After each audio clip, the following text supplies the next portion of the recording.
यो कार्यक्रममा पाल्नुभएका नेकपा एमाले जिल्ला कमिटीका सचिव, पार्टीका श्रद्धेय नेता विधान राजनाथज्यू, यो कार्यक्रममा आफ्नो महत्त्वपूर्ण समय उपलब्ध गराउनुभएका प्रेस चौतारी नेपालका प्रदेश अध्यक्ष मेरा आदरणीय अभिभावक अग्रज पत्रकार सुभाकर पन्थीज्यू, त्यसै गरी प्रेस चौतारी नेपालका इन्चार्ज प्रिय दाजु हेमबहादुर केसी निकालीज्यू, पत्रकार महासङ्घ अर्घाखाँचीका श्रद्धेय अध्यक्ष अशोक कुमारज्यू, सँगसँगै यो कार्यक्रममा सदस्य हाम्रो प्रेम नारायण दाजु हुनुहुन्छ, मधु कुमार श्रेष्ठज्यू, सँगसँगै प्रेस चौतारीका कार्य समितिका सदस्यहरू हुनुहुन्छ, सम्पूर्ण कार्य समितिका साथीहरू र यो जनप्रकाश आधारभूत विद्यालयमा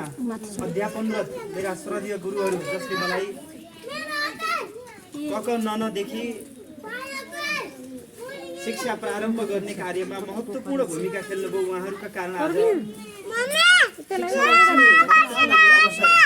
जीवन चिन्ने शिक्षा चिन्ने अवसर प्रदान गर्नुभयो र आजको दिनमा पनि यो कार्यक्रमलाई हामीले यसरी आउँदैछौँ भनिसकेपछि सौहार्दपूर्ण वातावरणमा हामीलाई मिठो स्वागत गर्नुभयो। त्यसका निम्ति म श्रद्धेय गुरु प्रधानाध्यापक राधा बस्याल म्याम लगायत सम्पूर्ण टिमलाई म यो विद्यालयको पूर्व विद्यार्थीको तर्फबाट, यसै ओडाको स्थानीयको तर्फबाट र अझ अर्कोतर्फ भन्दाखेरि यो विद्यालयलाई पनि कसरी श्रीवृद्धि गर्न सकिन्छ भन्ने एउटा शुभेच्छुको तर्फबाट यहाँहरू सबैमा न्यानो शैक्षिक अभिवादन व्यक्त गर्न चाहन्छु।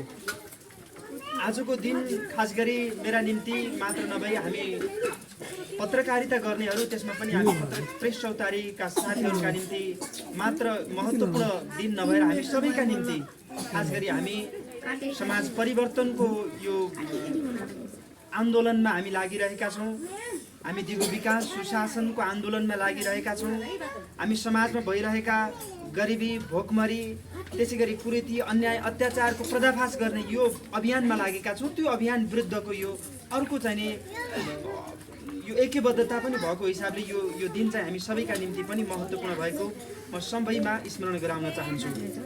त्यति मात्र नभएर मलाई लाग्छ मैले यो मेरा निम्ति आज एउटा तीनवटा गुरुहरूलाई मैले भेट्ने अवसर, एकैपटक एउटै मञ्चमा भेट्ने अवसर पाएँ जस्तो पनि मलाई लाग्यो। एउटा गुरुहरू भनेको मलाई क पढाउनु भयो, मलाई शिक्षा सिकाउनु भयो, उहाँहरू गुरुहरू हुनुहुन्छ भने दोस्रो गुरु भनेको पत्रकारितामा प्रवेश गराउने गुरुहरू सुभाकर सर, मधु दाई, होइन, हाम्रो लेकाली दाई, अशोक दाईहरू, हाम्रो हिमबहादुर जीसी दाई, तपाईँहरू दोस्रो गुरु हुनुभयो भने अर्को गुरु भनेको राजनीतिक हिसाबले मलाई प्रशिक्षित गर्नुहुने पार्टीका श्रद्धेय नेताहरू हुनुहुन्छ। त्यो हिसाबले पनि मैले आजको यो शैक्षिक मैले शिक्षा आर्जन गरेको स्थानमा चाहिँ तीनवटा गुरुहरूलाई मैले एकै मञ्चमा एकैपटक स्मरण गर्न पाएँ, उहाँहरूप्रति आभार व्यक्त गर्न पाएँ। त्यसका निम्ति पनि म फेरि पनि आफैमा संस्थागत हिसाबले, व्यक्तिगत हिसाबले आफू प्रफुल्लित भएको कुरा पनि जानकारी गराउन चाहन्छु।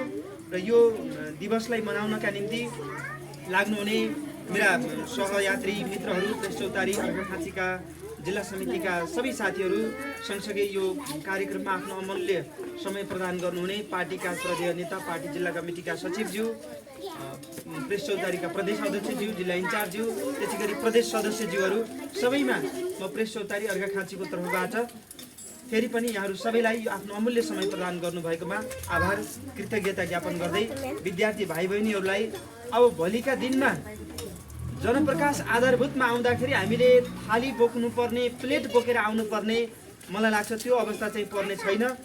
गुरुहरूले भन्नुभएको थियो हामी 27, 28, 30, 32 जनाको सेरोफेरोमा हुन्छौँ होला भन्नुभएको थियो। त्यो हिसाबले हामीले 30 जनालाई चाहिँ लिएर आएका छौँ।